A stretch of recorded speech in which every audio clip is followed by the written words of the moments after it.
India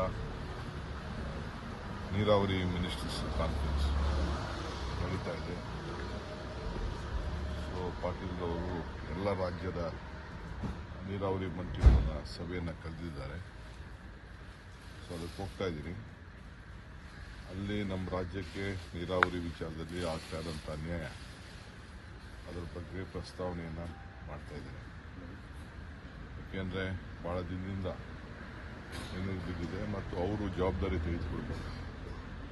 Mekedatu ವಿಚಾರ ಇರ್ಬೋದು, ಮಾದಾಯಿ ವಿಚಾರ ಇರ್ಬೋದು, ಎಲ್ಲ ಯಾವುದೇ ವಿಚಾರಗಳು ಮತ್ತು ನಮಗೆ ಅಪ್ಪರ್ ಭದ್ರಾ ಪ್ರಾಜೆಕ್ಟ್ನಲ್ಲಿ ಏನು ನಮಗೆ ಹಣ ಸಿಕ್ಕಿಲ್ಲ.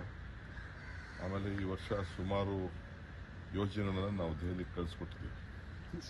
ಯಾರೇ ತಯಾರು ಮಾಡಿ ನಾವು ಕಳಿಸ್ಕೊಟ್ಟಿದ್ದೀವಿ.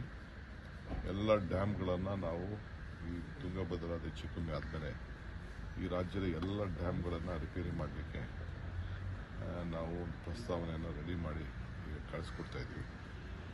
ಜೊತೆಗೆ ಈಗಾಗಲೇ ನಾನು ನಮ್ಮ ಆಂಧ್ರ ಮುಖ್ಯಮಂತ್ರಿಗಳಿಗೆ ಆಗಲೇ ಬಂದಿದ್ದೇನೆ. ನಾನು ತೆಲಂಗಾಣ ಮುಖ್ಯಮಂತ್ರಿಗಳು ಮತ್ತು ನೀರಾವರಿ ಮಿನಿಸ್ಟರ್ಸ್ ಎಲ್ಲ ಭೇಟಿ ಮಾಡಿದ್ದೇನೆ.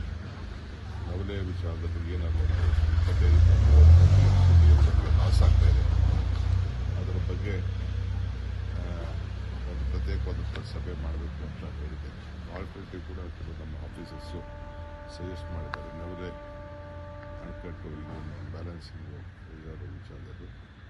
ಸೊ ಅದನ್ನು ಕೂಡ ಅಲ್ಲಿ ಮಂತ್ರಿಗಳ ಹತ್ರ ನಾನು ತೆಲಂಗಾಣ ಮತ್ತು ಆಂಧ್ರ ಇಬ್ಬರು ಮಂತ್ರಿಗಳು ಕೂಡ ಅಲ್ಲಿ ಭೇಟಿ ಮಾಡಿ ಅದ್ರ ಪ್ರಸ್ತಾವನೆ ಮಾಡ್ತೀನಿ. ಅದಾದಮೇಲೆ ಏನಾಯಿತು ಅಂತ ನಾನು ತಿಳಿಸ್ತೀನಿ. ಸೊ ಅನ್ನಭಾಗ್ಯ ಮತ್ತು ಗೃಹಲಕ್ಷ್ಮಿ ಹಣ ಬಂದೇ ಇಲ್ಲ, ಖಜಾನೆ ಖಾಲಿಯಾಗಿದೆ ಪೂರ್ತಿ. ಇವೆಲ್ಲ ಸುಳ್ಳು.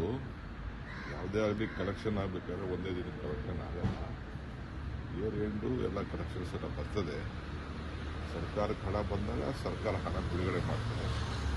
ಸರ್ಕಾರಕ್ಕೆ ಏನು ಸಮಸ್ಯೆ ಏನಿಲ್ಲ, ಹಣಕ್ಕೂ ಏನು ಸಮಸ್ಯೆ ಇಲ್ಲ.